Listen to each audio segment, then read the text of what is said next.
ব্যবস্থা যদি বিচার না করতে পারে তাহলে সেই ফেরাউনের জামানা আবার ফেরত আনুক। বলা হয়ে যাক মেয়ে জন্ম দেওয়ার সাথে সাথে মায়ের হাতে মাটিতে পুঁতে দেওয়া। আমরা বিচার চাচ্ছি, যেমন রামিসাকে মারা হয়েছে, হত্যা করা হয়েছে, ওর হাত দুটো কেটে দেওয়া হয়েছে, ওর গলা দুটো কেটে দেওয়া হয়েছে, ওকে যেমন কষ্ট দিয়ে মারা হয়েছে, আমরা সেই খুনের বিচার চাই যে ওকে কষ্ট দিয়ে মারা হোক, সেম ভাবে মারা হোক, কষ্ট দেওয়া হোক। কয়দিন হয়ে গেছে কিন্তু দেখেন এখনো পর্যন্ত আমরা কোনো বিচার পাইনি। তাই আমাদের রাজপথে নামা হয়েছে। কিসের জন্য আমরা নামবো বলেন? এইটার বিচার যদি আমরা পেয়ে যাই ঘরে বসে, আমাদের রাজপথে নামার তো কোনো প্রয়োজন না হয় না। আমাদের বাচ্চা আছে, আমাদের সংসার আছে, আমাদের ছোট ছোট বাচ্চা আছে, ওগুলো বাচ্চা নিয়ে আমরা কোথায় রাখবো বলেন? এই ছোট ছোট বাচ্চা নিয়ে আমাদের রাজপথে নামতে হয়েছে কিসের কারণে? একমাত্র বিচারের কারণে। আমরা সরকারের কাছে এইটাই চাচ্ছি, এটার বিচারটা যেন সুস্থভাবে করে দেয়। আমরা যেভাবে চাচ্ছি সেভাবেই করে দেয়।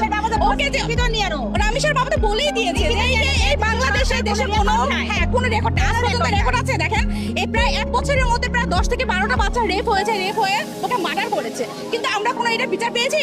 বিচার পাইনি। কিন্তু প্রত্যেকটা বাচ্চার এগুলো হচ্ছে। আগে বড় মানুষের হতো, এখন বাচ্চার হতো। কিসের জন্য? গতকালকে আরেকটা চট্টগ্রামে শুনলাম ধর্ষণের ঘটনা।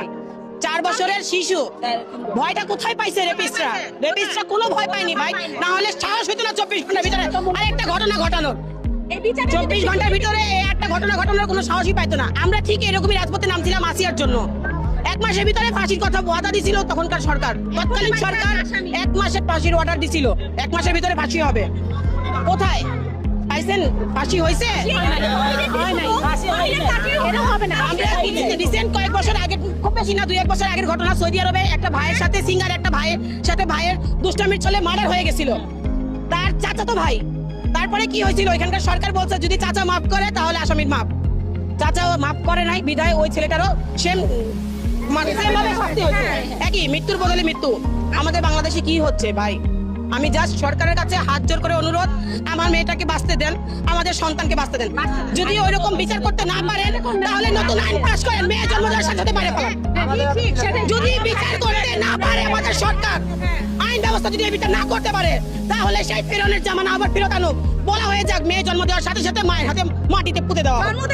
যখন জানা হবে আমাদের মেয়ে আছে, আমরা আলট্রাসাউন্ড করি, যখন বলে দেওয়া হবে যে আপনার গর্ভে মেয়ে সন্তান আছে, মেডিসিন তৈরি করুক, আমরা মেডিসিন খেয়ে বাচ্চা নষ্ট করে ফেলবো, শেষ।